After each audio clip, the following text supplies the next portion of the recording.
Voilà. Donc, ce soir, nous allons partager avec vous une application, un logiciel d'analyse statistique euh, du nom de Jamovi.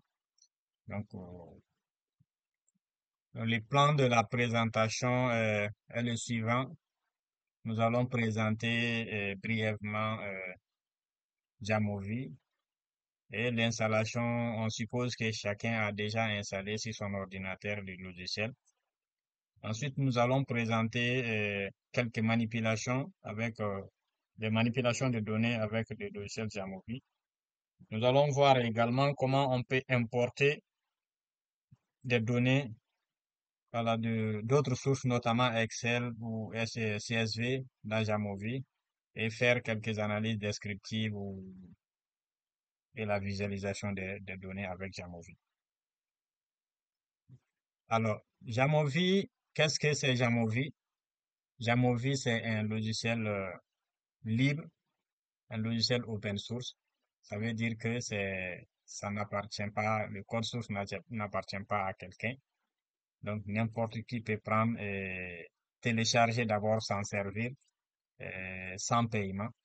Et mieux encore, n'importe qui peut prendre le code source et l'améliorer. C'est ça d'ailleurs la spécificité, à l'instar de tout ce qu'on a vu hier, depuis le début de la formation, notamment R Studio, c'est la même philosophie. Jamovi est un logiciel interactif qui est basé, bien entendu, sur le langage R. C'est ce qui fait d'ailleurs sa force. Et il est doté d'une interface graphique assez conviviale. Donc, son utilisation est basée sur les menus. Donc là, tous ceux qui avaient des soucis sur la manipulation ou la gestion des longues, des longues lignes de code, donc vous ne devez plus vous faire des soucis et Jamovi peut résoudre votre souci. Voilà. Donc c'est des clics, un logiciel clic-bouton, mais qui sous lesquels il y a les langages R. Voilà. Alors, pourquoi choisir Jamovi? Donc, il y a beaucoup de logiciels d'analyse statistique, on ne peut pas finir d'en compter. Et en 2021, il y a un chercheur avait fait une étude de méta-analyse sur 76 000 articles scientifiques de recherche et qui ont été publiés dans la base de données PubMed. Et de ces 76 000 articles, il y a environ 40 000 articles dans lesquels on affirme avoir utilisé au moins un logiciel d'analyse statistique. Et Chouari a fait cette liste de logiciels qui ont été utilisés dans ces 76, dans ces 40 000 articles scientifiques-là. Et les logiciels les plus cités, c'est SPSS qui vient à la tête de cette liste-là, de la compétition. Et suivi de R, des logiciels R.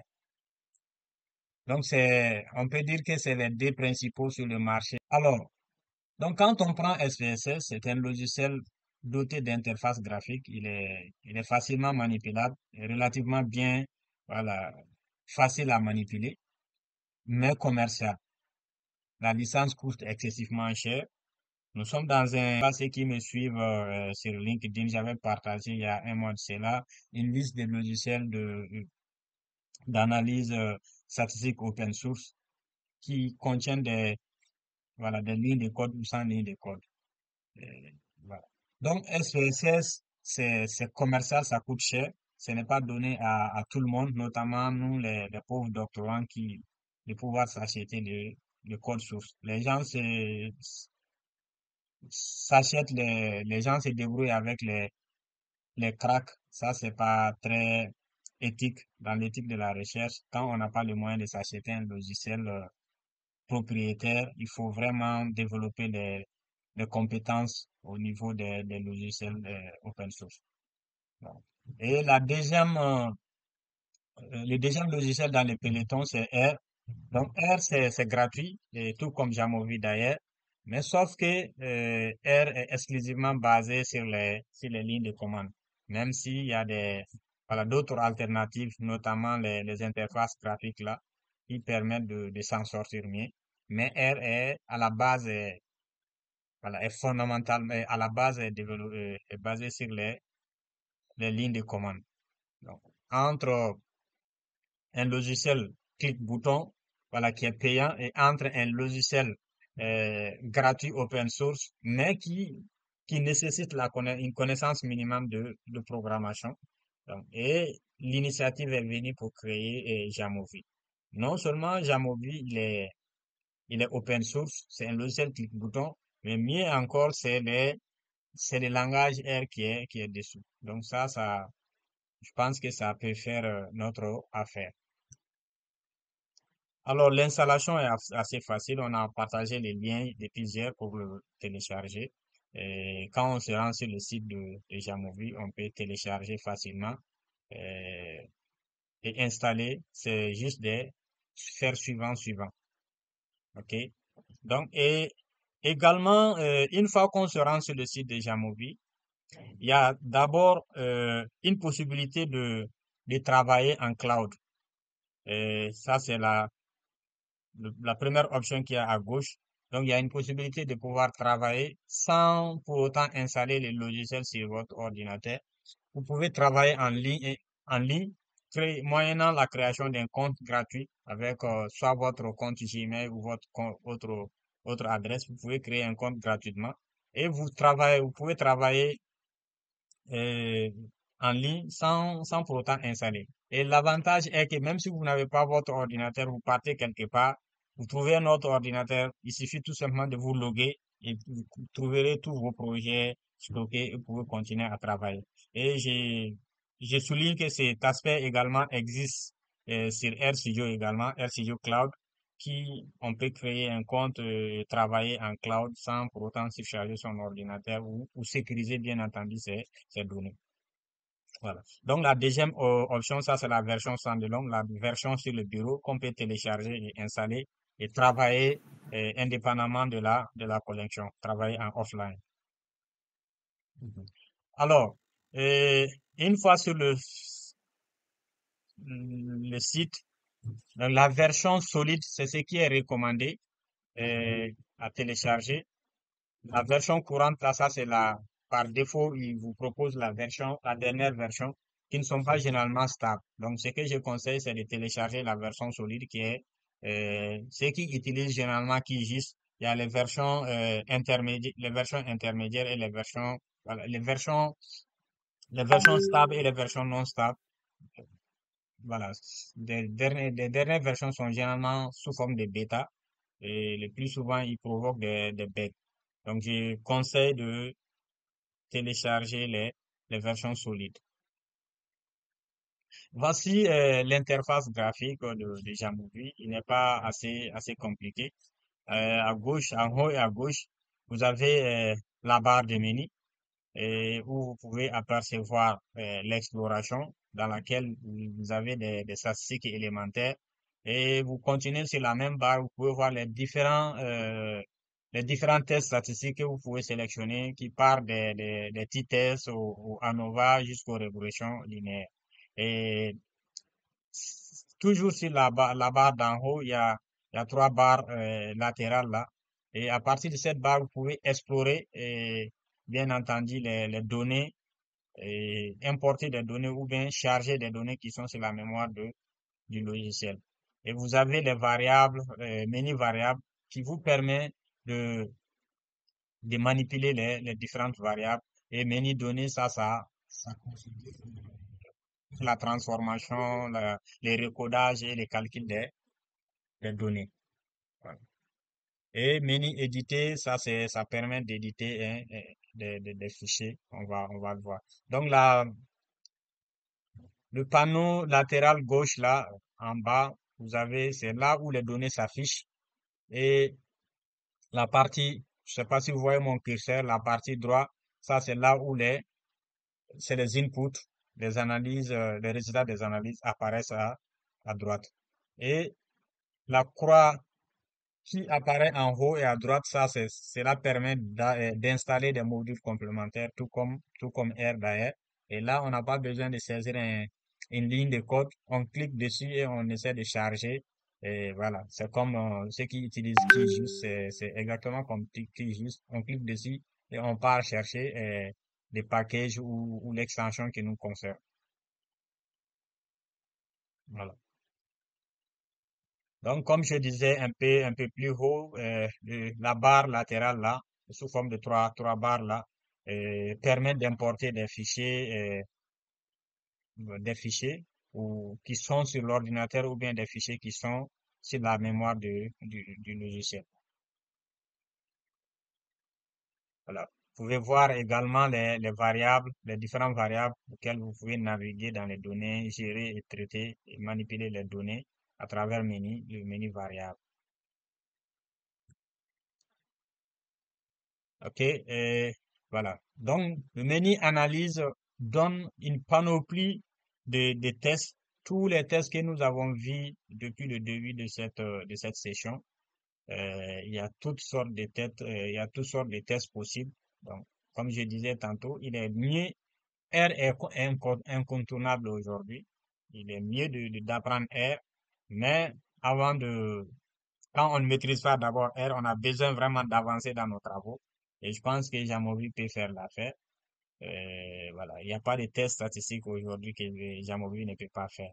Peut-être que ça peut dépendre du niveau d'appropriation de l'application, mais c'est des tests basiques jusqu'aux tests les plus, euh, les plus professionnels qui permettent de faire tout type de tests. Donc, on avait vu les tests paramétriques, les tests non paramétriques. Il est capable de faire tous ces tests-là qu'on peut retrouver de façon approfondie dans le menu analyse.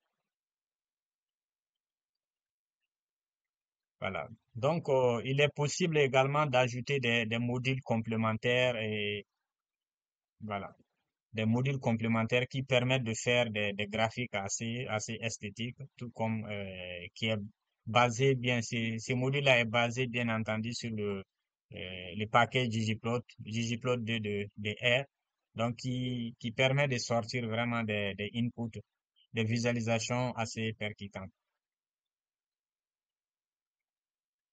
Voilà, donc voici un peu le contour de l'application théorique, la présentation. Donc nous allons venir en démo, essayer de parcourir un peu, ouvrir l'application. On suppose que tout le monde a installé. Nous allons expliquer l'interface et faire la manipulation des données et bien entendu faire l'analyse. Donc après avoir lancé le logiciel, il apparaît comme ça, il y a rien dessus, tout comme les autres logiciels. Donc, il faudra qu'on apporte les données nécessaires pour pouvoir manipuler. De façon concrète, je vais revenir assez rapidement sur l'interface. Voilà. Donc, la barre latérale dont je parlais là. Donc, il y a d'abord, à partir de là, il y a d'abord nouveau et qui nous permet de créer, d'ouvrir une nouvelle fenêtre. Et nous avons ouvrir qui nous permet d'ouvrir des jets de données qui sont soit sur la mémoire. Par exemple, si on prend bibliothèque de données, ça c'est la mémoire du logiciel. Il y a les logiciels, disons, les bases de données qui sont stockées pour que les gens puissent faire des exercices pour la prise en main de l'application. Il y a beaucoup de jets de données qui sont dans R. C'est ces jets de données-là qui sont repris ici. Il y a le fameux jet de données Iris qui est en bas ici. Voilà. Peut-être que chacun peut faire des exercices sur ça. Il y a également des données qu'on peut importer à partir de l'ordinateur, où il y a cet ordinateur. Ça nous envoie directement dans notre ordinateur. Donc, nous pouvons importer des données spécifiques également. Des données spécialement, ça renvoie à des données qui sont en ligne. Et là, on peut sauvegarder, c'est-à-dire enregistrer notre projet à partir de sauvegarder ou faire enregistrer sous. Et nous avons exporté qui permet d'exporter les travail en plusieurs formats. Alors, quand on prend exporter, par défaut, il nous permet d'exporter le travail en PDF, soit en HTML ou autre. Donc, c'est comme si c'est le Air Markdown qui est repris ici, où ou Carto, c'est-à-dire c'est un package dans R qui permet de faire disons des traitements de texte ou des présentations dans R. Donc, ils ont essayé de copier R Markdown. R Markdown, la nouvelle version de R Markdown, c'est Carto. Donc, ils ont repris ça sous forme de éditeur. OK? Donc, on peut voir tout programmé dans éditeur, mais pour l'exporter, c'est au niveau de exporter. Il y a plusieurs formats. Il y a PDF par défaut qu'on peut exporter en PDF. Il y a HTML, il y a le latex. Si vous avez latex installé sur votre ordinateur, vous pouvez exporter et ouvrir ce fichier-là directement dans latex. Et voilà. Plusieurs sous-fichiers. Les, les SPSS, là, et ça, j'ai pas testé savoir.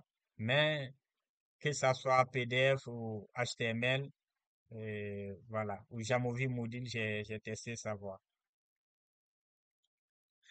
Ensuite,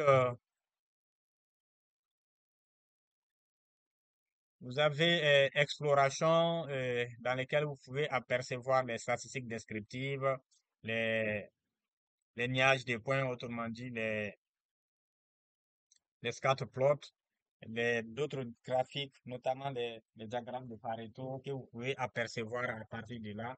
Et les surveilles, ça c'est un autre type de graphique assez esthétique également qui s'apparaît ici, qui peut être qu'on peut trouver à partir de là. Voilà. Donc, après exploration, nous avons la menu variable.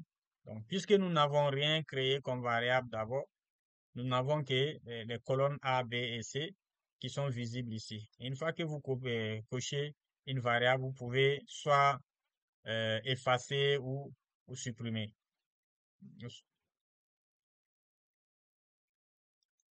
Ensuite, il y a menu données. Et là, on peut faire toutes les configurations, la transformation des données, recoder les données, calculer les données ou ajouter d'autres variables à notre jeu de données. Voilà. Et j'avais parlé de l'analyse. Voilà, à partir du menu analyse, il y a quasiment tous les types d'analyse, des analyses, des tests paramétriques, des tests non paramétriques. Voilà. Nous avons quasiment tous les types d'analyses qui s'affichent également. Donc, comme je disais tantôt, une fois que vous lancez une analyse, le résultat apparaît à droite ici, euh, accompagné d'un éditeur de texte que vous pouvez mettre en forme, voilà, et sortir sous forme de rapport. Donc ça, c'est un avantage de Jamovi qui, qui n'existe pas chez SPSS, mais ils ont copié R dans ce sens-là. Donc voici un peu l'interface présentée. Et après, vous avez à droite ici, module, là où vous voyez module, vous pouvez installer énormément de modules complémentaires, notamment les extensions. Quand vous cliquez sur gérer des modules installés, donc vous pouvez chercher l'extension qui vous concerne, ajouter pour faire des traitements spécifiques. OK? Les traitements les plus simples aux traitements compliqués. OK? Donc, Jamovi, à l'instar de SPSS, on peut créer directement notre jeu de données dans Jamovi. Par exemple, si on fait une enquête tout de suite ou bien on fait des inventaires au retour du terrain, au lieu de s'asseoir sur Excel, faire les masses de saisie, après importer les masses de saisie de Excel dans Jamovi, il est possible de concevoir directement les masses de saisie sur Jamovi et continuer la saisie directement. Et bien entendu, faire tout ce qui est gestion, le traitement, puisque dans dans l'analyse des données, il y a le traitement où le traitement des données prend environ 75% voilà, du processus voilà, d'analyse. S'il s'agit d'analyser ça, c'est vraiment les clics-boutons ou bien les lignes de commande, ça ne prend pas de temps. Mais c'est le traitement, l'arrangement des données, la correction des données, la réorganisation des données, c'est ce qui prend énormément de temps. Donc, et tous les modules qui sont sur SPSS, qu'on a sous forme de clic-bouton, Jamovi permet de faire tout ceci, notamment s'il s'agit de transformer les données, s'il s'agit de, voilà, de modifier les variables. Par exemple, on a une variable quantitative, euh, voilà. On voudra transformer cette variable-là en variable qualitative, voilà, en fonction des besoins. Supposons qu'on a on a l'âge des enquêtés qui est fourni. Mais nous voulons transformer cette variable quantitative-là en variable catégorielle, euh, suivant, en classant l'âge du, du jeune adulte G. Donc, on peut regrouper comme ça, on part d'une variable quantitative à une variable catégorielle en fonction de nos objectifs. Donc, ça, c'est bien possible. Nous allons faire des cas similaires. Donc, avant d'importer, je vais quand même commencer par montrer comment on conçoit un masque de saisie directement sur Jamovi. OK? Donc, et là, pour le faire, à partir des menus données, nous allons saisir, il y a les trois premières variables d'abord, A, B, C. Nous allons configurer. On va double-cliquer sur A. Une fois que vous double-cliquez sur A, il y a les autres menus qui s'affichent. Donc, là, au niveau de A, je remplace A par numéro. Soit je mets un numéro questionnaire ou je mets un numéro tout simplement. Mais je conseille sur les bases de données, quand on fait des masses de saisie, de s'abstenir de mettre des caractères spéciaux, que ce soit des accents, que ce soit des espaces, que ce soit voilà, d'autres formes de caractères spéciaux. Vous pouvez écrire sans accent et ni caractère spécial. Des fois, ça peut passer, mais quand vous devez faire des longues analyses, ça peut créer des bugs au sein de au cours de votre processus d'analyse. Donc, j'ai mis, au niveau des variables, j'ai mis le nom voilà, de la variable numéro. C'est-à-dire, je fais allusion ici au numéro du questionnaire. OK? Et en bas, il y a description. Vous pouvez ajouter une description, puisque en créant des masses de saisie, il faut être assez précis et concis, de ne pas utiliser des noms kilométriques, essayer d'abréger le maximum possible. Voilà. Mais quand vous abrégez, c'est pas le concepteur seulement qui lit la base. Il y a les concepteurs, il y a les utilisateurs. Donc, quand un utilisateur prend la base, il doit se retrouver. Donc, c'est mieux toujours d'être explicite, d'être méthodique. Quand vous mettez quelque chose dans la description, c'est pas une obligation, mais ça permet une bonne exploitation de votre base de données. Je mets numéro du questionnaire. Voilà. Moi, j'ai mis numéro tout simplement. Un utilisateur prend, il ne sait pas que c'est quel type de numéro. Voilà. Mais quand il voit numéro du questionnaire, ça le guide davantage. Voilà. Donc, et là, on a les types de variables. Avec René, il avait présenté, il a fait vraiment un long exposé sur les types de variables, euh, que je ne vais pas venir intégralement là-dessus. Euh, Donc, il y a ces types de variables-là. Et depuis la conception, on détermine les types de variables chez Jamovi. Et là, on a une variable qualitative. Numéro de questionnaire, pour être clair, ce n'est pas nécessairement quantitatif. Il y a certains qui font des numéros incrémentés. Un, 2, 3 voilà, jusqu'à N. Mais par contre, d'autres, par moi, pour mon expérience, je fais des codes pour le village, les codes pour l'exploitation. Donc, c'est alphanumérique dans ces cas. Donc, pour ce faire, je ne prends pas numérique, c'est variable qualitative non nominale. Et pour le type de données, il- par défaut, il a proposé entier, mais moi, j'ai choisi texte pour les variables alpha numériques. Donc, après avoir fini de configurer ça, je vois A a été remplacé directement par numéro. OK? Donc, je peux passer à la question, à la variable suivante en cliquant sur la flèche, la flèche dirigée vers la droite. Je clique dessus, ça me fait passer à la variable suivante. Et j'ai B, je remplace tout simplement le B par, par nom. Je mets underscore CE comme cela. Donc, dans description, je mets nom du chef d'exploitation.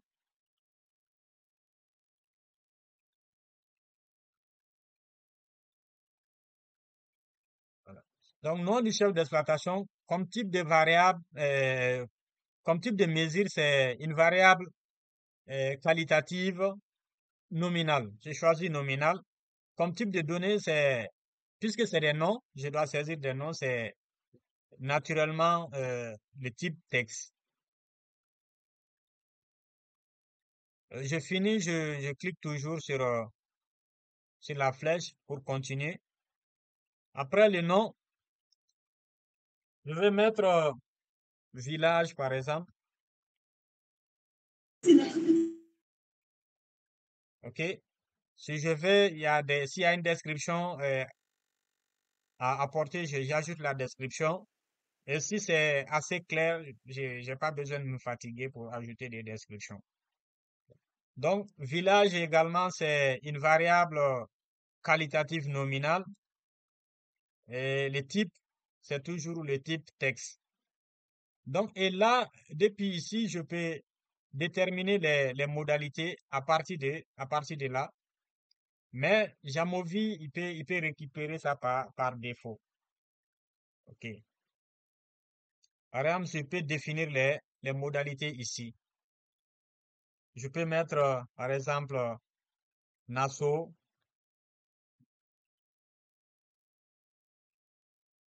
OK. Je peux mettre quoi encore? Je peux mettre Kumbia. Je peux mettre quoi encore? Je peux mettre Sidiradougou.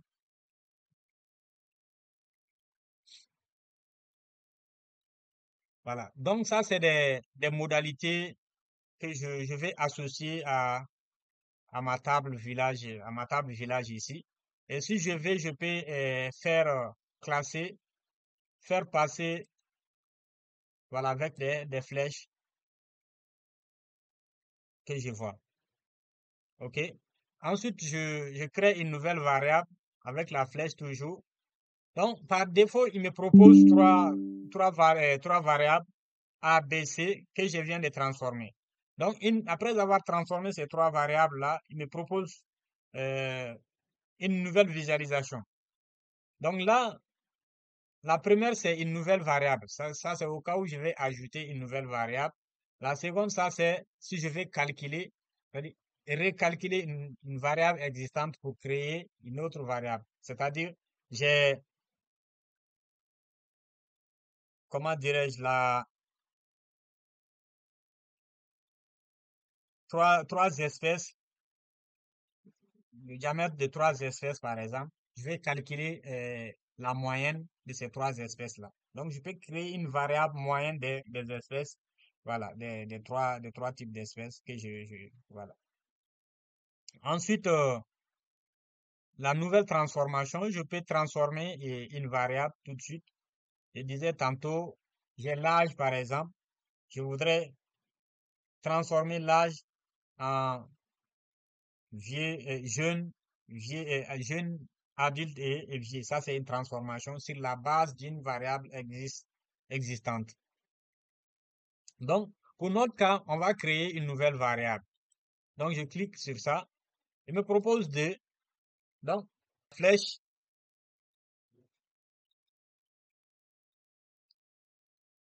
Pour ajouter une autre variable, on peut ajouter niveau, niveau ED, c'est-à-dire pour faire allusion au niveau d'éducation. Donc, au niveau de description, puisque j'ai abrégé, je mets niveau, niveau d'éducation.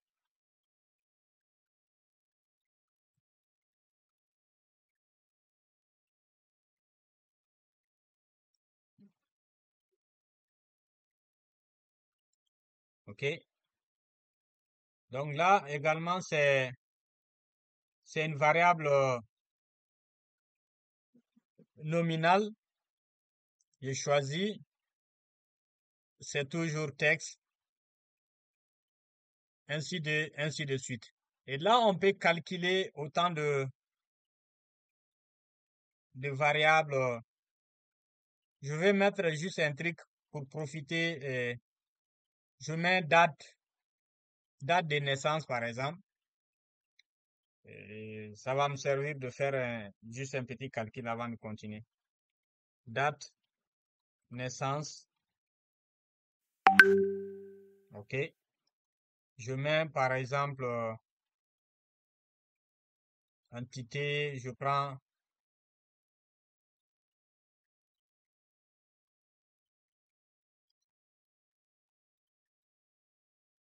continue.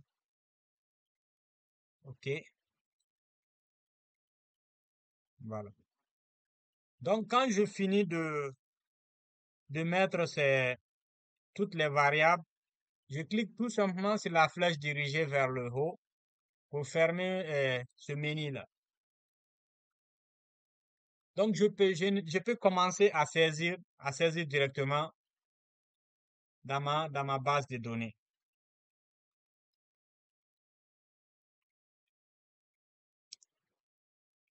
Voilà.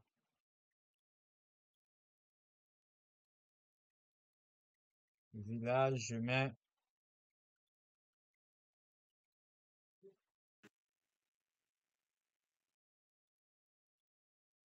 Non, il s'agit pas de toi, hein, René.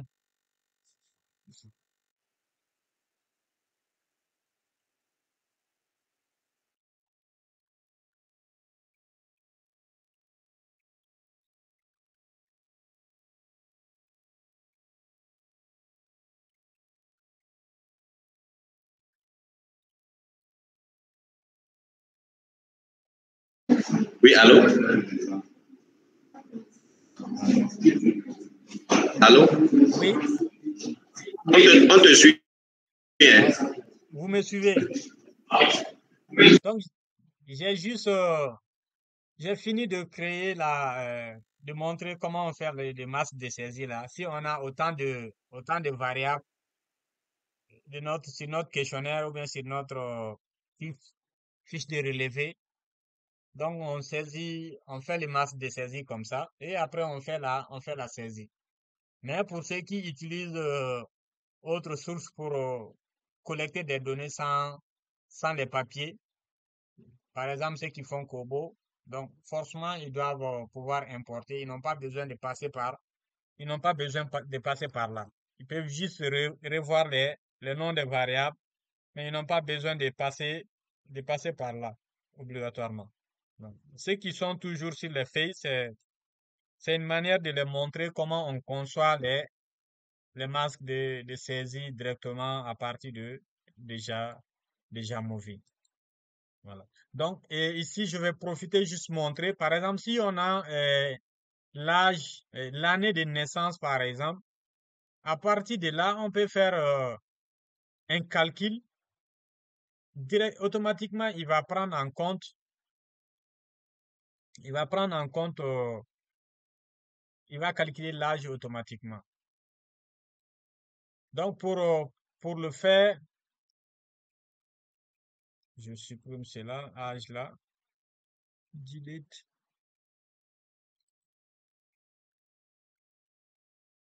effacer.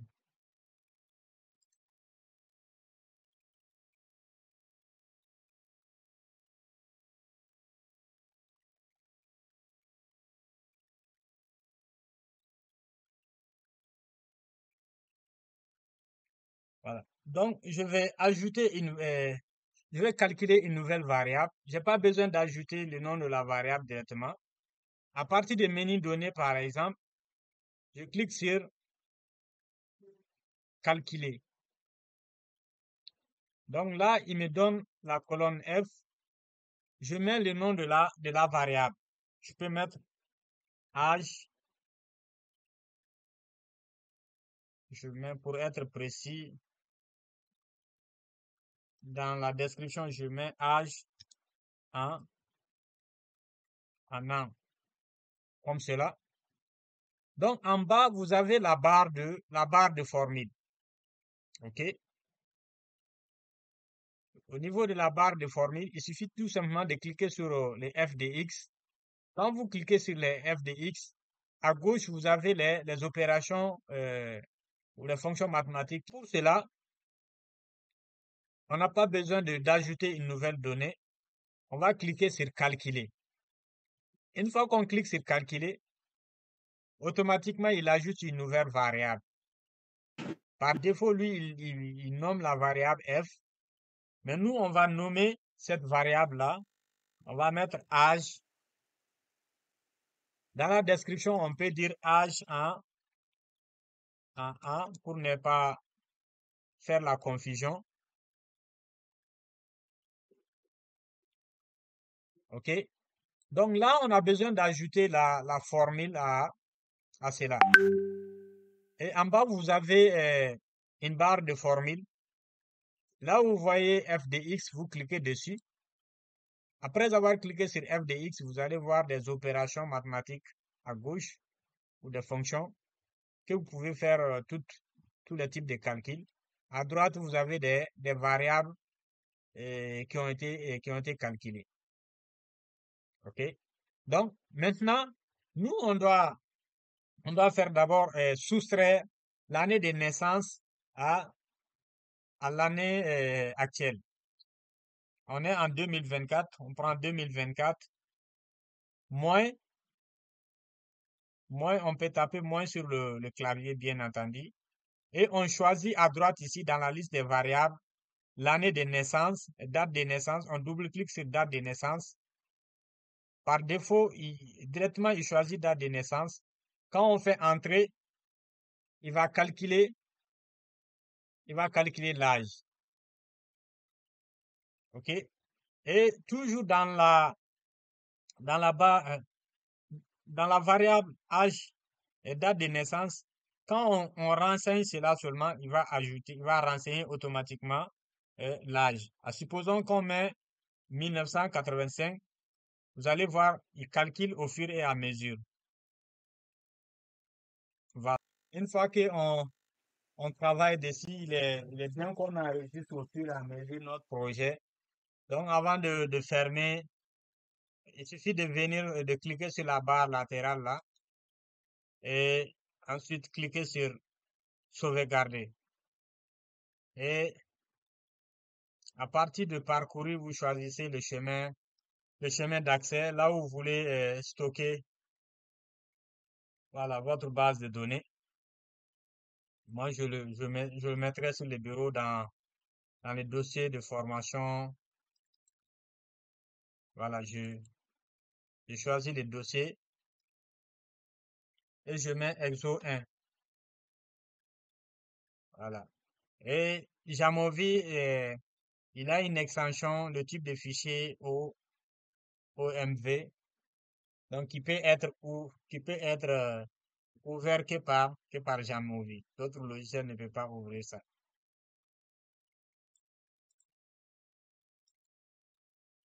Et voilà.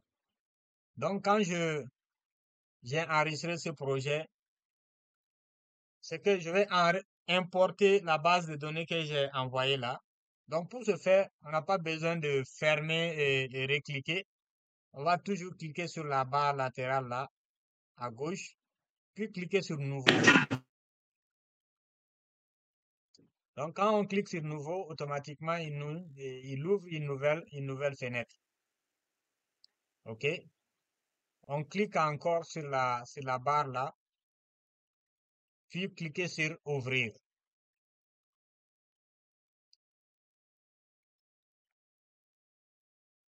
OK? Donc, si il y a deux options, si vous cliquez sur la bibliothèque des données, il vous renvoie sur les données qui sont stockées dans, voilà, sur la mémoire du logiciel. Donc, ça, c'est des jets de données qui accompagnent les logiciels. Voilà. Il y en a plusieurs tous les jets de données que vous pouvez avoir sur R pour vos exercices, ils sont ici. Voilà. La deuxième option, si vous voulez charger des données directement à partir de votre ordinateur, vous cliquez sur cet ordinateur. OK? Et après, vous allez cliquer sur parcourir. Ça vous envoie dans votre dossier. Vous cherchez le dossier dans lequel vous avez mis votre base de données. Vous cliquez sur votre base de données. Et je précise, la base, Jamovi, il ouvre des fichiers CSV. Si vous avez un fichier Excel, il faudra convertir en CSV. Ça veut dire que enregistrer sous le fichier et, et euh, choisissez l'extension CSV. Donc, cliquez dessus, puis ouvrir. OK? Voilà. Dès que je fais ouvrir, j'ai ma base de données qui est importée, comme cela.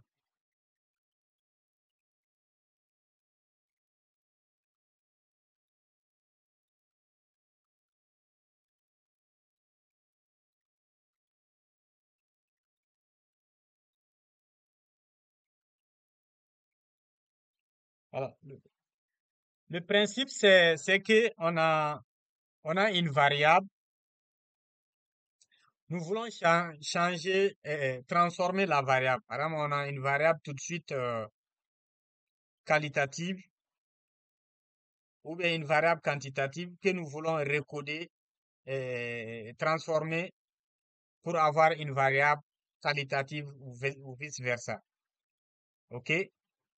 Nous allons faire simple avec cette variable, par exemple. OK? À supposer que nous avons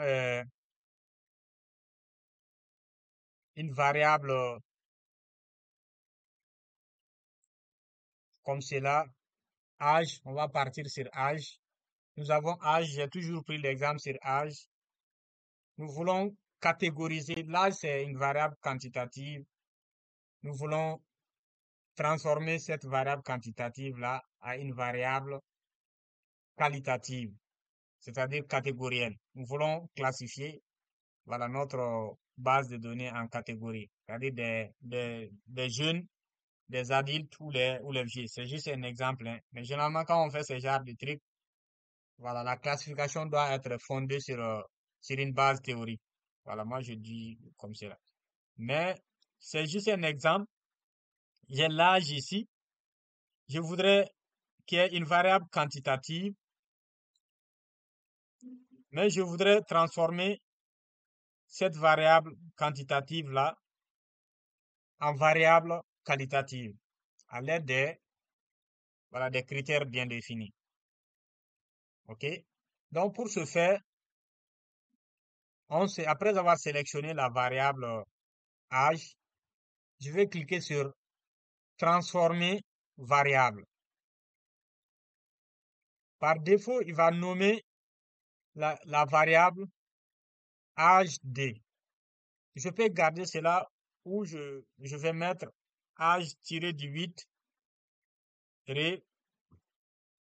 recode pour dire âge recodé. Toujours, je dois choisir la variable, je dois toujours choisir la variable source. C'est-à-dire, il doit transformer quelle variable? C'est l'âge qui doit être transformé.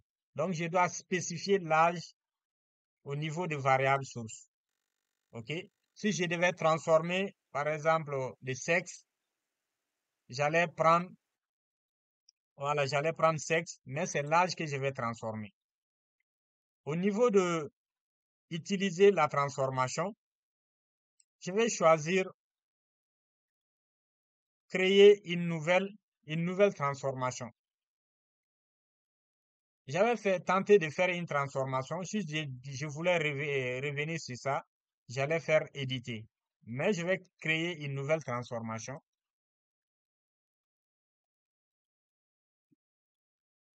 OK? Et là, je vais ajouter les conditions de recodage.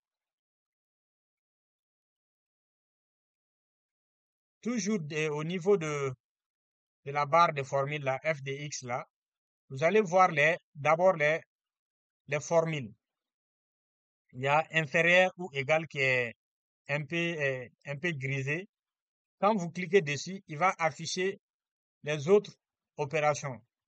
Il y a égal, égal pour dire que si vous voulez choisir la même modalité,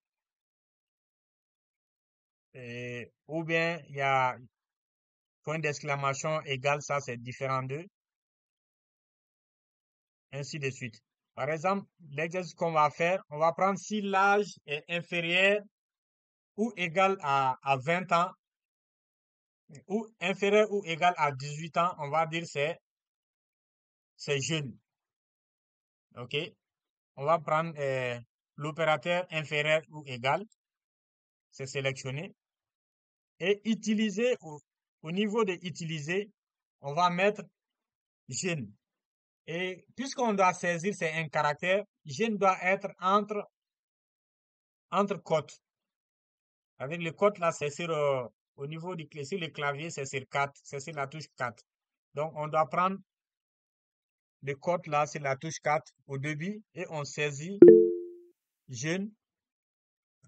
Et ensuite, on ferme avec 4 également. Ensuite, on a pour une nouvelle variable, modalité plutôt, on clique sur ajouter une nouvelle condition. S'il vous plaît, Oui, vous avez mis inférieur ou égal, mais à combien? inférieur ou égal à 18. Merci de me Vous n'avez pas... rappeler. Ouais, c'est obligatoire. OK. Ensuite, deuxième condition, on va prendre toujours inférieur ou égal à 40 par exemple. Et là, on va lui dire de prendre adulte. C'est un exemple. J'ouvre le code.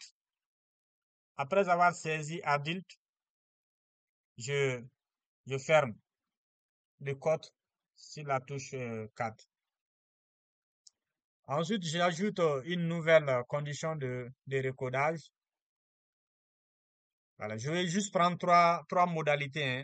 Troisième, je vais dire si c'est supérieur à 40. Là, je vais prendre strictement supérieur.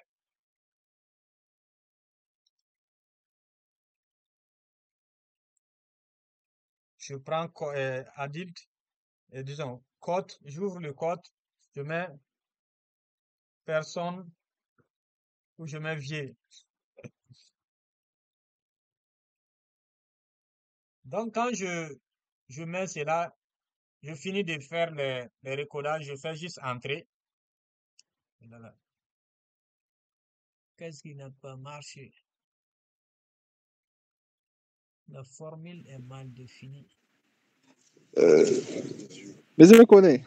Oui, Si vous me permettez, 40, est-ce oui, qu'au niveau de la deuxième, là, il n'y a pas un problème? voilà, c'est bon.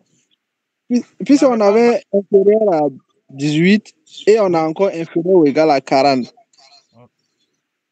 Non, il prend l'autre là, on avait inférieur ou égal à 40, ça c'est le deuxième. Oui. Le troisième, c'est strictement supérieur à 40. Donc, 40 est exclu du deuxième. Alors que le premier, c'est inférieur ou égal à 18. Est-ce que le Oui, premier n'est pas inclus dans le deuxième? Non, ce n'est pas inclus Ok. dans le deuxième. Voilà. Donc, tentez ça, tentez voir. Si vous avez des problèmes, on va voir. Donc, c'est comme cela on fait la transformation des variables. Vous voyez, on est parti voilà, d'une variable quantitative pour créer une variable catégorielle.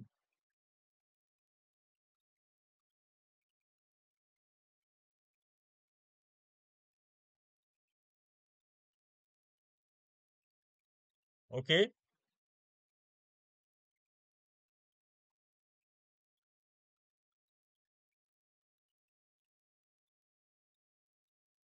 C'est bon? Oui, c'est bon. D'accord. Donc, ce qu'on va faire maintenant, on va commencer à faire de la statistique descriptive. Depuis qu'on a commencé, on est toujours en train de faire de la statistique descriptive. Vous allez voir, ça c'est encore plus facile que R. C'est plus facile que XLStat. C'est plus facile que tout ce qu'on a vu jusque-là. Parce que c'est juste glisser-déposer. Et on va voir tout ce qu'on a calculé avec Samari ou bien ce qu'on a calculé avec XLStat où il faut cocher, voilà, décocher. Voilà, ça devient très, très facile. OK? Donc, d'abord, on va commencer par la variable âge. Quand on prend la variable âge, toujours comme on dit, la répétition est pédagogique, on peut calculer faire ressortir quelle statistique sur la variable quantitative.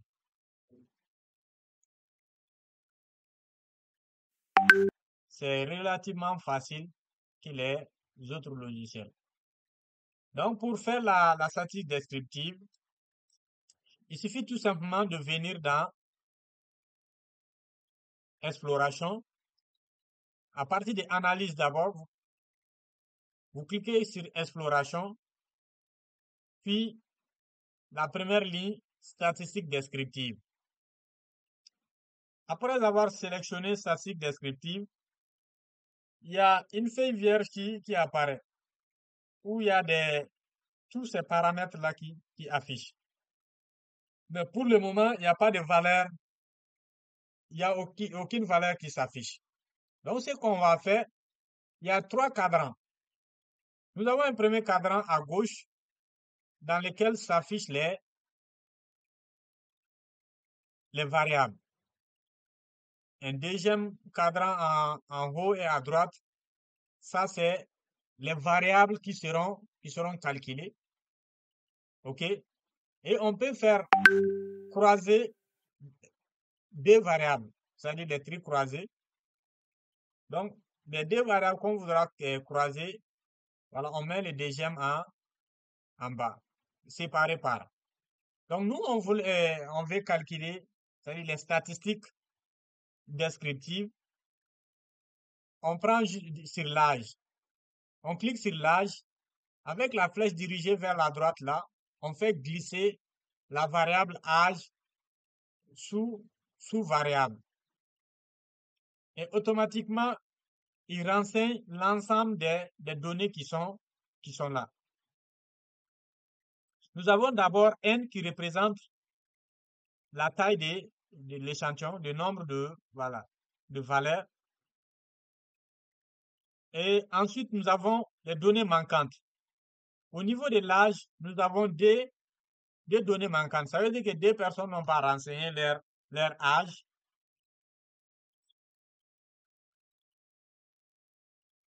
Ensuite, nous avons l'âge moyen de notre population, c'est 43,4. La médiane, c'est 45 l'écart type, c'est-à-dire nous avons notre population à 43 ans, plus ou moins 15. C'est ça l'écart type. Et l'âge minimal, ça fait 16. Et l'âge maximal, nous avons 80. Donc, automatiquement, euh, on va voir. Je pense que ça, c'est beaucoup plus facile pour faire la statistique descriptive avec, plus facile que SPS, disons, plus facile que XLSAT, plus facile que R. Je, je suis pour R, hein. Je vous encourage à venir, nous tous qui sommes dans la recherche, j'encourage chacun à faire de l'effort pour maîtriser R, pas seulement les interfaces, hein, mais à s'approprier de R, vraiment, il y a de l'avenir dedans.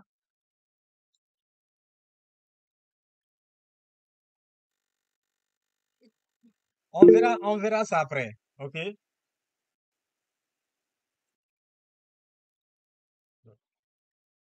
Donc, nous avons ces statistiques-là. Après, il y a d'autres rubriques en bas. Il y a statistiques. Quand vous rebobinez cette partie, vous pouvez enlever tous les paramètres qui ne vous intéressent pas. Vous avez la moyenne, la médiane. Par exemple, si je ne veux pas voir dans ma liste le nombre de données manquantes, je décoche. Les données manquantes vont partir. OK? Si j'ai besoin d'afficher les quantiles, je coche. Il y a les quantiles qui s'ajoutent. Voilà, le premier quantile, le deuxième, le troisième et le deuxième et le troisième quantile.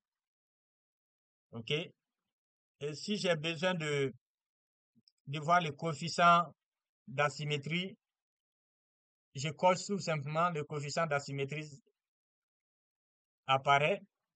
Si j'ai besoin de voir, est-ce que, voilà, la variable âge, est-ce que ça suit une loi normale selon le test de Shapiro-Wilk? Je coche tout simplement Shapiro-Wilk et il me donne la probabilité. OK? Donc ça, c'est côté statistique. Également, il y a des visualisations qui sont associées, n'est-ce pas, à la statistique, à l'analyse univariée. Quand nous affichons graphe, nous pouvons afficher les histogrammes. Il suffit tout simplement de cocher histogramme et on attend quelques secondes. Il affiche l'histogramme de l'âge. Nous avons besoin de voir aussi la courbe de densité de notre histogramme. Il suffit tout simplement de cocher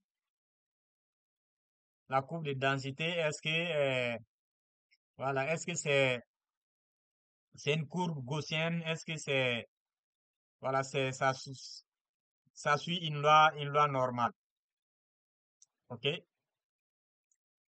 Ensuite, nous pouvons voir également la boîte à moustache pour voir la distribution de, de notre variable âge. Quand on coche boîte à moustache, il va afficher un box plot.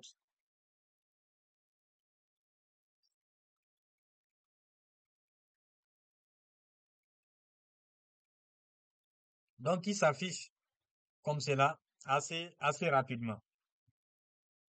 Et également, il y a un autre moyen graphique de voir la normalité. On peut voir, depuis hier, on est en train de parler de normalité, depuis le début, on parle de normalité ou d'homogénéité de variance. Et on peut voir, sans faire des tests, on peut voir la normalité à travers les graphes aussi. D'abord, à travers l'histogramme. Si l'histogramme ou la courbe de densité, si ça suit une courbe, représente une courbe gaussienne, c'est-à-dire sous forme de cloche, ça veut dire que euh, nos données suivent une loi les données sont symétriques. OK? Donc du coup, ça suit une loi normale. Ça, c'est une manière de vérifier sans pour autant, sans pour autant passer par hypothèse, ni hypothèse alternative. C'est une manière de vérifier la normalité. Deuxième manière de vérifier la normalité également, c'est à travers les graphes de Kiki-plot. Nous avons les graphes de Kiki-plot. Il suffit de cocher Kiki-plot en bas et à gauche. OK? Donc, et la tendance, la distribution de nos points là autour de l'axe. Donc, c'est ce qui montre si notre variable suit une loi normale ou une loi, ou ça ne suit pas une loi normale. Donc, ça, c'est des moyens de vérification de la statistique descriptive. Voici un peu rapidement ce qu'on peut faire directement avec une analyse univariée sur une variable quantitative. Est-ce qu'il y a des questions? Si c'est- Donc, pour le début de l'analyse, il suffit tout simplement de venir dans Exploration. OK? Cliquez sur Exploration. Après, vous avez Statistique descriptive. Cliquez sur Statistique descriptive et il affiche directement à droite et à gauche, vous avez la liste des variables. En haut et à gauche, vous avez voilà, la variable. Par exemple, je vais faire la statistique descriptive sur âge. Je clique sur âge à partir sur la liste des variables et je fais glisser à l'aide de la flèche sous la variable à droite. Et directement, il commence à calculer,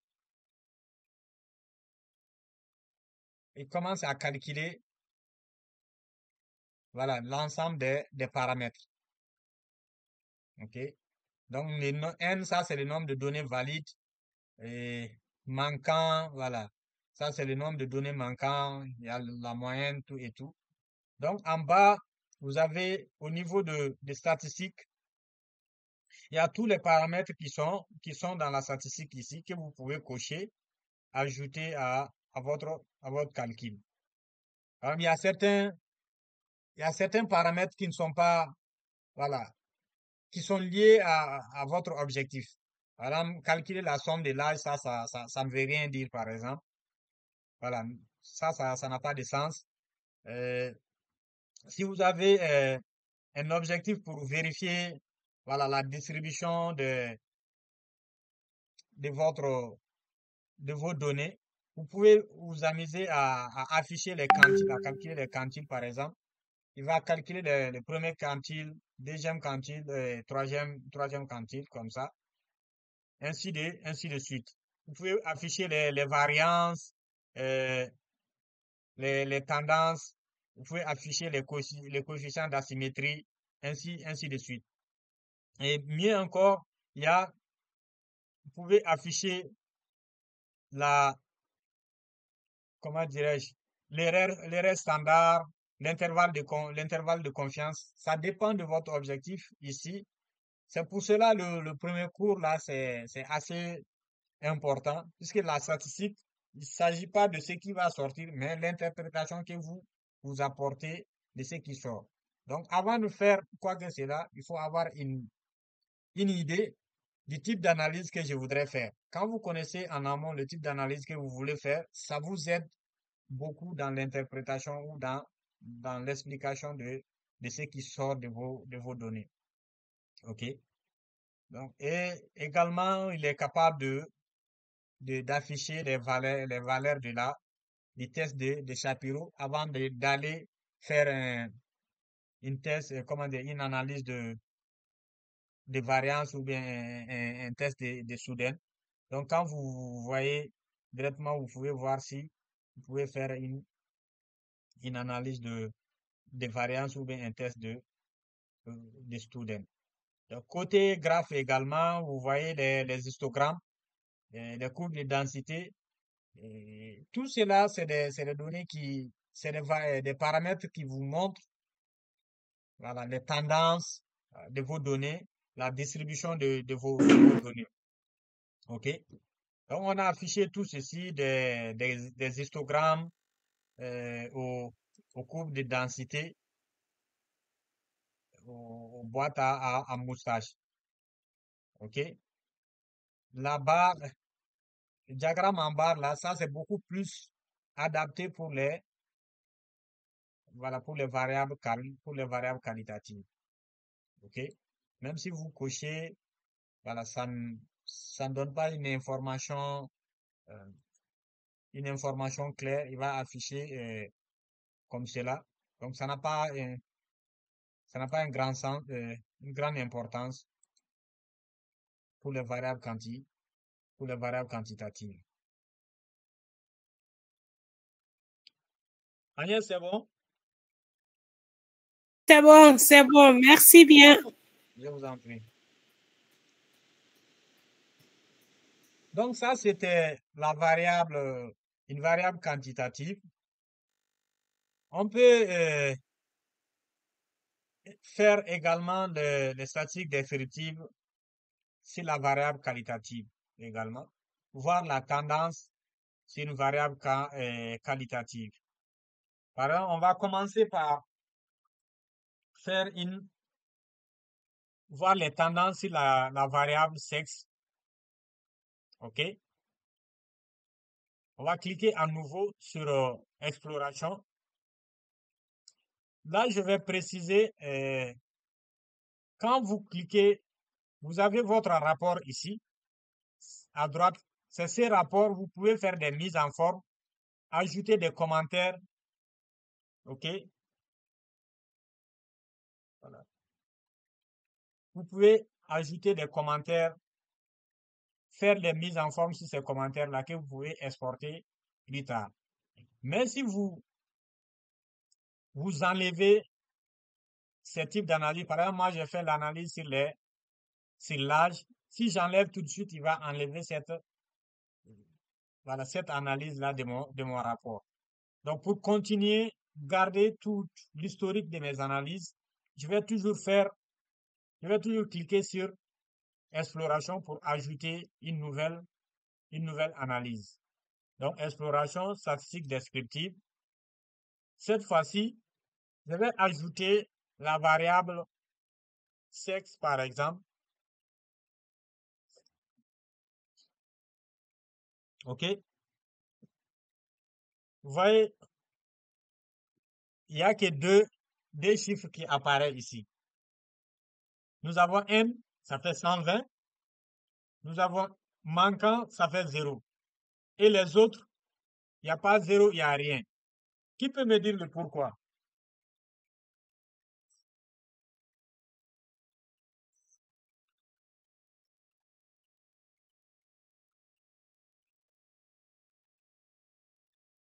Quelqu'un peut m'aider en me disant le pourquoi?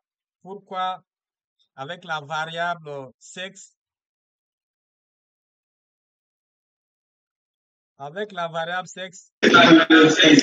Allô? Oui, Oui, dans la salle, on a délibéré, on a dit que c'est parce que c'est qualitatif. Donc, les autres paramètres là ne sont pas. bravo, mais vous êtes fort, hein? Oh, vous êtes très fort. Donc, c'est des variables. L'autre ce que je te rappelle. Finalement, on va quitter le pays. Hein. Même connexion pour faire.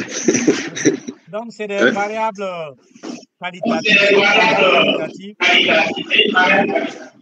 Oui, c'est ça. On ne peut pas faire des calculs arithmétiques sur une variable catégorielle.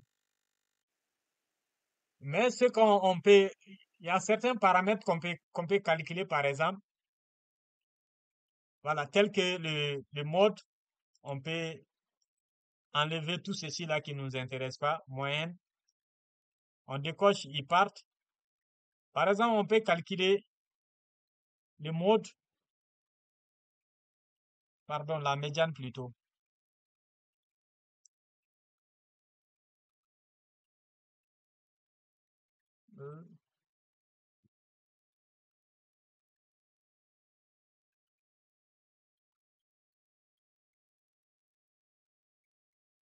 C'est le mode qui peut être calculé. Je ne sais pas pourquoi il ne me met rien.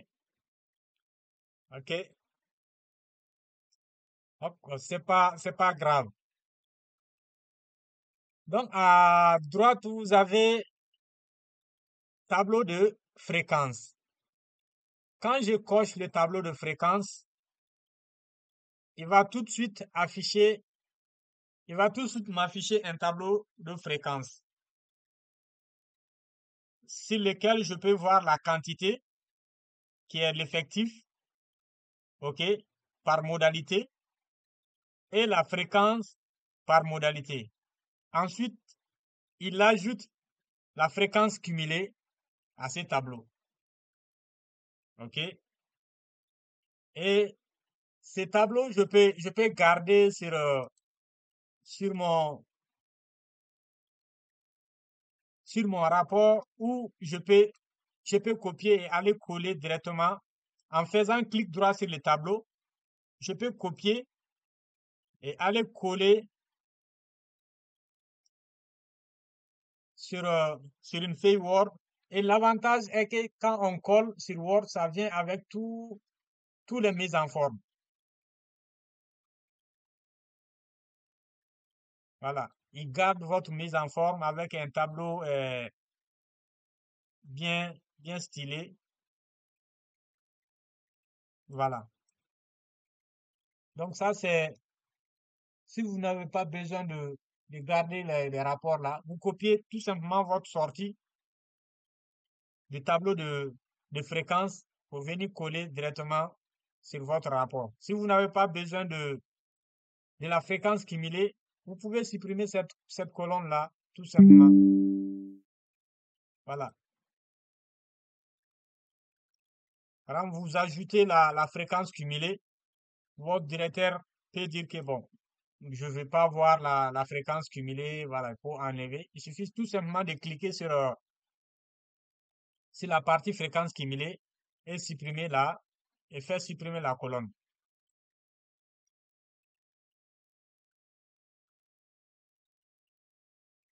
OK? Et ensuite, on peut calculer, on peut faire des graphes, toujours avec ça. Avec une variable catégorielle, une variable qualitative, on ne peut pas faire dresser un histogramme. On ne peut pas faire non plus une boîte à moustache, mais on peut faire des diagrammes en barre. OK? Quand vous cochez directement le diagramme en barre, directement il dresse la tendance de la variable sexe par modalité. Vous voyez? OK? Donc ça, c'est la statistique descriptive sur la variable sexe. Nous pouvons faire la même chose sur la variable ethnie, par exemple. On vient toujours dans exploration, statistiques descriptives. OK? On prend ethnie, on la glisse sous la variable. OK? Et toujours les statistiques vont s'afficher.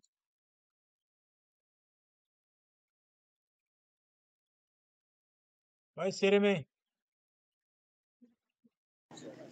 Oui. Sur le graphique là, je vois que au niveau de l'axe des ordonnées, le nom qui est écrit là-bas, de façon générale, est-ce qu'on peut changer le nom des axes là? Euh, Lui, son problème, c'est ça. Ça vient toujours sous forme d'image. Il n'y a pas une possibilité de changer dans Jamovi. L'étiquette là. OK? Il n'y a D'accord, c'est pas. bon, oui, c'est bon. Voilà. Donc, si vous voulez utiliser ces graphes-là, vous pouvez faire des gymnastiques. Voilà. Sinon, ça, c'est pas possible de changer dans Jamovi. Voilà, c'était ça. OK? Donc, sur la variable ethnie, on décoche les paramètres qui nous intéressent pas. On a, voilà, le nombre de répondants, ça fait 120 répondants et il n'y a pas de données manquantes. Et là également, on peut afficher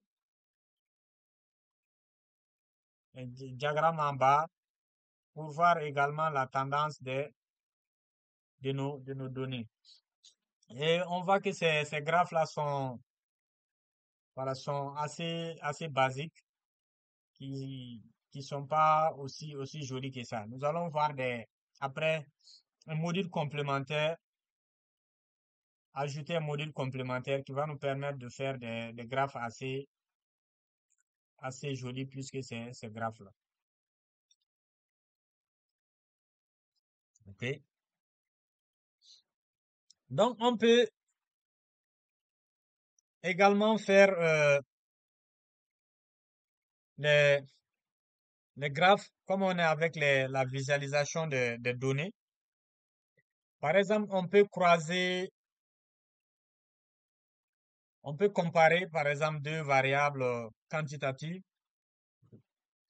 sous forme de graphes, c'est-à-dire l'âge. Ici, on a l'âge et le nombre d'années et le nombre d'années dans la profession. Donc, nous voulons voir s'il y a une relation entre l'âge et le nombre d'années dans la profession. Donc, c'est des variables quantitatives. Nous pouvons les représenter graphiquement pour voir la corrélation. Donc, pour faire, on vient toujours dans Exploration. Vous voyez nuage de points. On clique sur nuage de points. OK? Nous avons dans l'axe des X, nous allons prendre le nombre d'années dans l'activité. Nous allons mettre cela dans l'axe des X. Et l'âge, nous allons mettre l'âge dans l'axe des Y. Vous voyez, il dresse un, voilà. Hein? Mhm. Là, OK. Donc, on a dressé un nuage de points comme ça avec deux variables. La variable nombre d'années, est-ce que, il y a une relation entre le nombre d'années dans la profession et l'âge de l'individu? Donc, nous pouvons mieux matérialiser cela avec des courbes, des courbes de régression. OK? Donc, quand on prend une courbe linéaire, il suffit tout simplement de cocher linéaire pour voir afficher une courbe linéaire.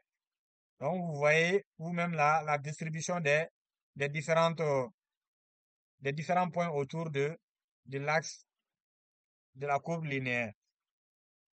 Et vous pouvez voir aussi l'erreur standard qui s'affiche autour de ça, l'erreur standard qui s'affiche autour de de la courbe de distribution.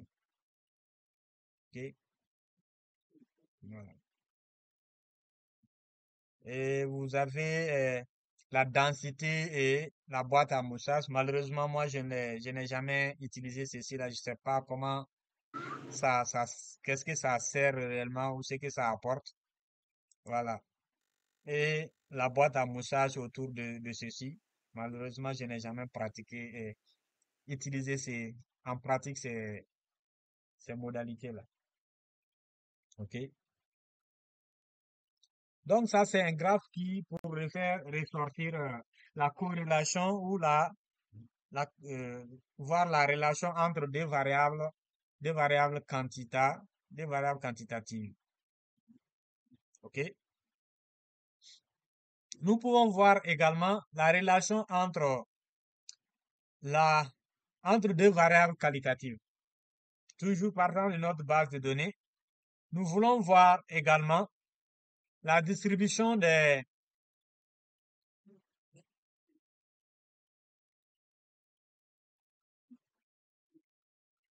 la distribution du niveau d'instruction par village, du statut matrimonial, on va prendre statut matrimonial par village. OK? Donc, pour ce faire, on va venir toujours dans statistique descriptive. Nous allons cliquer sur statistique descriptive et on prend commune qu'on va glisser dans variable. Et ensuite, station matrimoniale, disons, station matrimoniale, nous allons glisser ça dans séparé par. OK? Donc, quand on prend, il essaie de calculer les statistiques descriptives ici. Nous, ce qu'on veut, c'est les tableaux de fréquence. Quand on coche tableau de fréquence, il va voir par commune la distribution, voilà, de ces variables-là par commune. Et pour mettre les graphes, nous allons cocher un diagramme en barre. OK? Voici un type de diagramme à barre. OK? Donc, il y a une autre manière de faire ce type de graphe sous forme de diagramme en barre horizontale. Donc, pour faire cela, tu peux mieux représenter ce graphe-là. Il suffit de venir dans Exploration, puis Surveille Plot. Nous allons reprendre les mêmes variables, c'est-à-dire communes, qu'on va mettre au niveau de variables. OK? Situation matrimoniale. Nous allons mettre cela au niveau de groupe by. Et là, il nous dresse, voilà, un diagramme à barre. Oui, le grand chercheur. Oui. Voilà, pour la dernière analyse là, on n'a pas bien entendu. Tu as dit de rentrer dans Exploration et après? Ouais, je vais revenir dessus.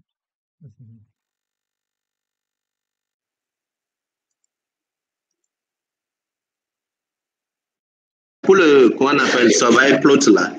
Oui. Voilà, je dis c'est une manière de représenter un diagramme à barre horizontale.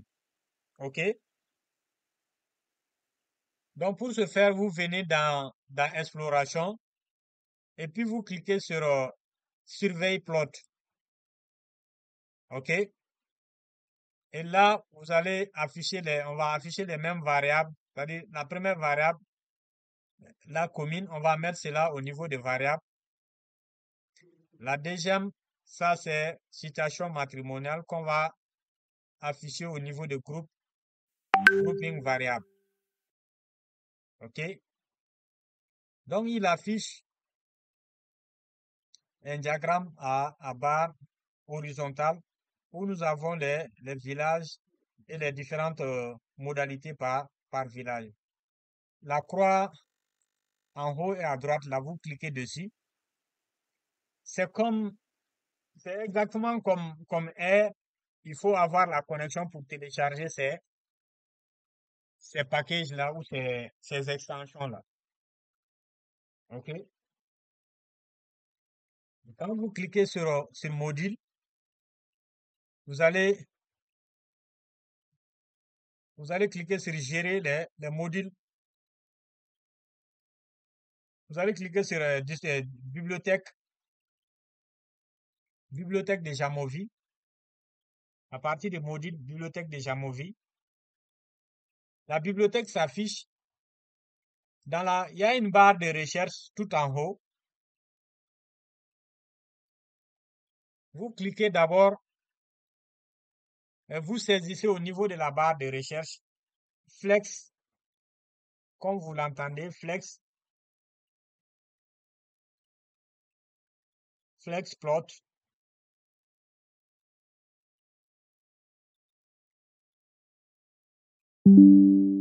OK? Une fois quand vous cliquez vous saisissez FlexPlot, il va faire la sélection en même temps. Et au-dessus, moi j'ai déjà installé ce module-là.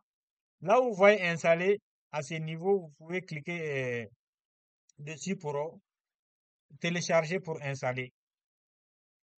OK? Par exemple, voilà.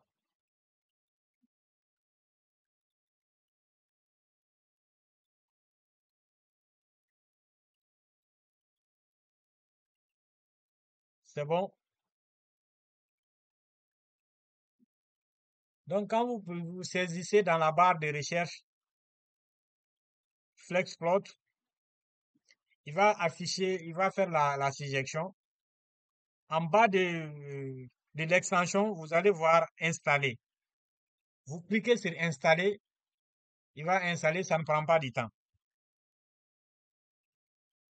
Oui, allô, ici c'est bon. On peut continuer. D'accord.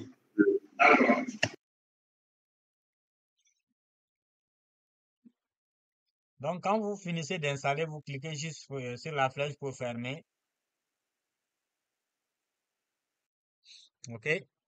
Donc, nous allons commencer par le premier module. Vous allez voir, euh, FlexPlot là s'affiche directement sur la barre des menus. OK? Mais par contre, Survey Plot va s'afficher dans Exploration. Donc, pas de souci à ce niveau. Donc, nous allons commencer par FlexPlot. On clique dessus et ensuite on va cliquer sur FlexPlot à nouveau. OK? Nous voulons voir une variable, le niveau d'inscription. On prend le niveau d'inscription, on glisse, c'est une variable catégorielle, on glisse au niveau de... Qu'est-ce qui n'a pas marché?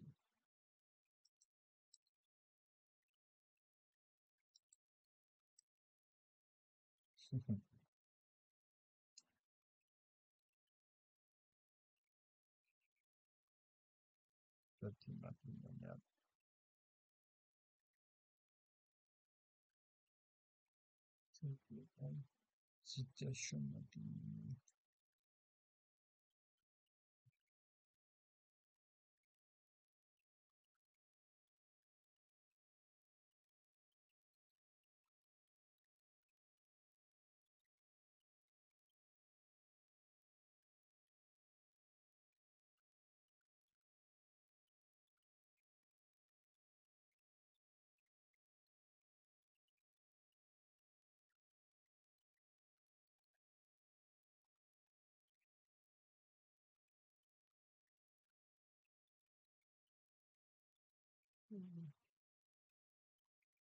Ok.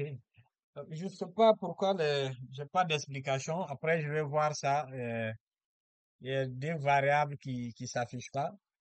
J'ai pas d'explication. Mais par contre, une autre variable qualitative, voilà, notamment l'ethnie. Voilà, j'ai fait un bar bar plot avec la variable ethnie. Ça, c'est un graphique qui se représente mieux que les graphes précédentes. OK? Donc, ça, c'est le style GG, le style ggplot. OK? Donc, ça, c'est pour représenter les variables catégorielles. On peut faire également le niage de points, autrement dit les scatplots, avec le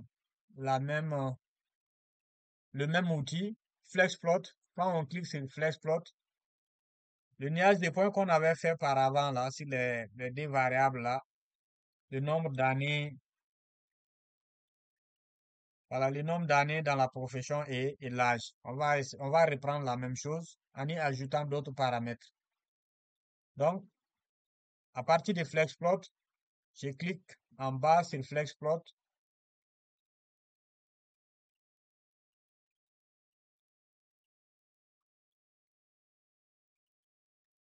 Voilà. Donc, le problème, c'est au niveau des types là. Vous voyez, au niveau des âges, dans la base de données, il a pris âge comme variable nominale. Donc, le problème, c'est à ce niveau. Donc, on va venir sur, on va juste double-cliquer sur une en-tête. Il va afficher menu données. Donc, on va naviguer jusqu'à variable âge. OK, au niveau des âges, je voulais que ça soit nominal. Nous allons choisir identité. On va choisir continu. Ensuite, le nombre d'années, on va choisir, au lieu que ça soit nominal, on va choisir continu.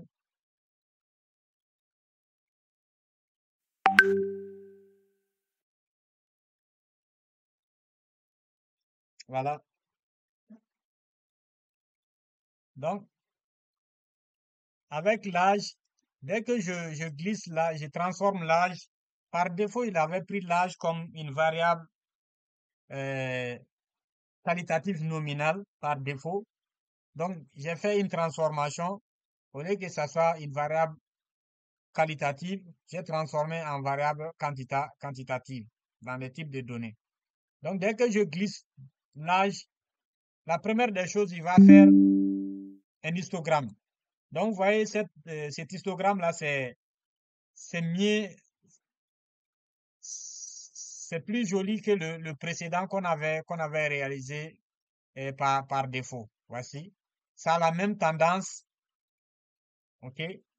Ça suit la même tendance, mais le dernier là est mieux représenté. OK? Je viens d'en ouvrir, je prends le jet de données Iris là, sur bibliothèque,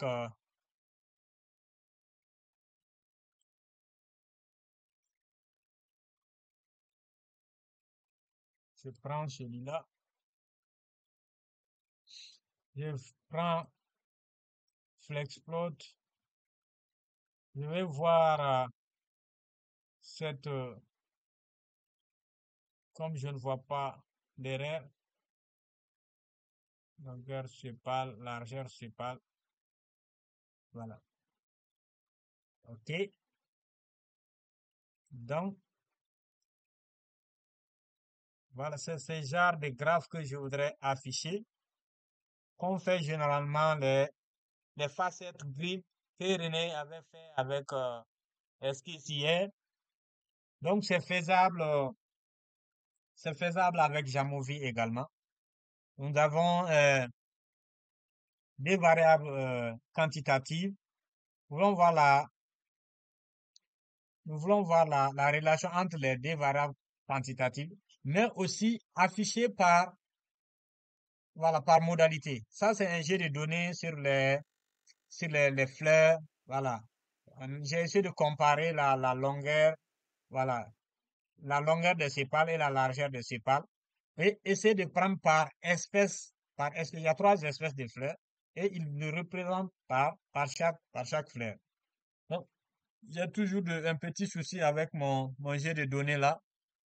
Ici, quand je vais vérifier encore,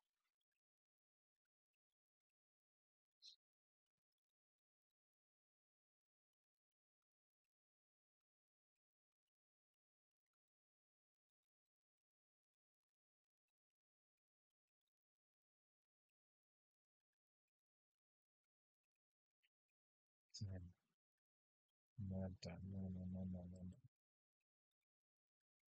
Continue.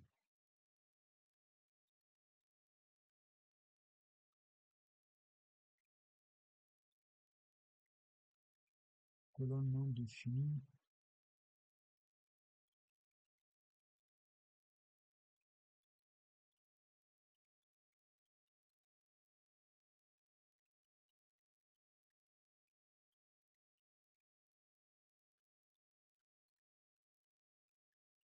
Colonne, symbole. Ok, d'accord. J'ai toujours des soucis avec les données là. C'est pour cela, au niveau de masse de saisie, j'avais pris le temps à expliquer les types de données là. C'est extrêmement important. Donc, il y a ces types de données, si c'est pas bien défini, ça peut pas faire certains types d'analyse. OK? Euh, on va continuer, voir l'autre type de graphe, survey plot qu'on avait commencé. Euh, avec cela, on avait commencé à croiser village par sa situation matrimoniale. OK? Donc, on revient, comme vous l'avez installé maintenant, on revient dans exploration. Vous allez faire un graphique qui croise 2 variables qualitatives, notamment la commune et puis la situation. Vous voulez voir la situation matrimoniale par commune, cette tendance-là. Donc, à partir de l'exploration, cliquez sur Survey Plot après l'avoir installé. Mettez commune sous variable et puis cherchez situation matrimoniale et mettre cela au niveau de groupe by. OK? Et il a dressé votre graphe. Ces, ces graphes-là, ça peut être représenté autrement. Vous pouvez faire des stack back. Ça permet de faire un graphe empilé. Donc, quand vous cochez cela, donc il va représenter sous forme de graphique empilé. Voilà. Et par défaut, il fait ça sous forme de. Vous pouvez changer la disposition. OK? Mettre la situation matrimoniale en ordonnée et vice-versa. Ensuite, vous pouvez décider de mettre le nom, l'effectif, parce que c'est l'effectif qui est coché par défaut, mais vous pouvez ajouter le pourcentage. Quand je coche le pourcentage, voilà, j'ai un autre type de graphe qui apparaît, voilà, où j'ai la situation,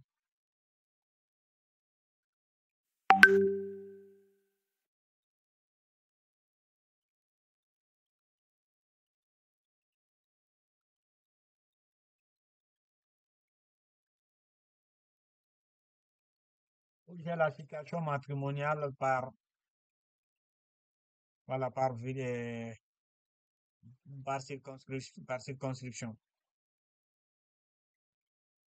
Voilà. Donc, je pense que ça, c'est aussi un autre type de graphe qui représente mieux nos données. Voilà. Donc, le seul souci, ça, c'est au niveau des étiquettes. Il n'y a pas une manière de changer, de modifier les étiquettes. Mais on peut ajouter les textes, faire des commentaires, ajouter des commentaires à chaque partie. À chaque rubrique, on peut y ajouter des commentaires. Et après notre analyse, on vient cliquer sur la barre latérale.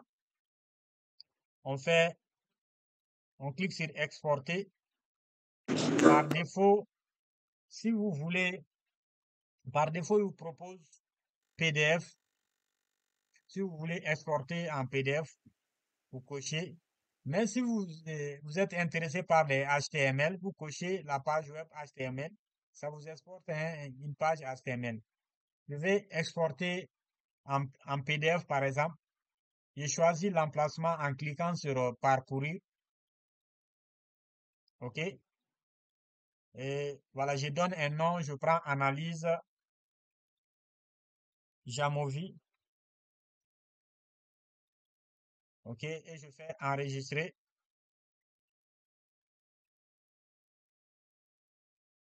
Et voilà. Donc,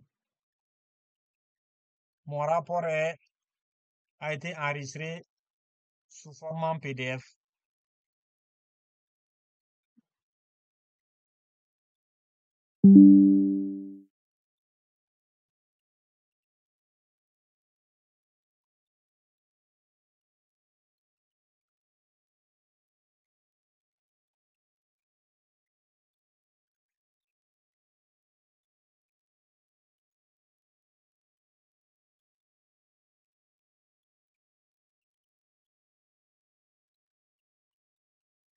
Voilà. Donc, voici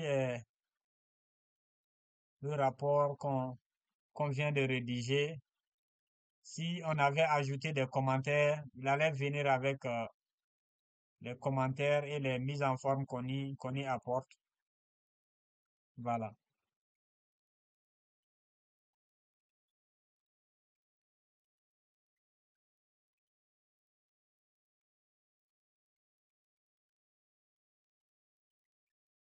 Et il ajoute la source. OK. Donc, aussi, il est possible également de récupérer toutes les analyses qu'on fait. Il est possible de récupérer les codes, les codes R associés à cela.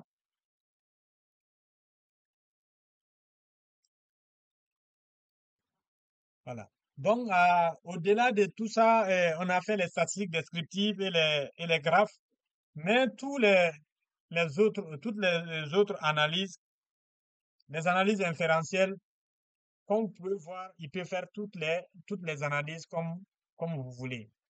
Les, les tests de Soudain, les ANOVA. Et vous voyez, ANOVA, même si, quand vous avez besoin de faire des analyses, des tests non paramétriques, par exemple, l'alternative de ANOVA, c'est Criscal Wallis.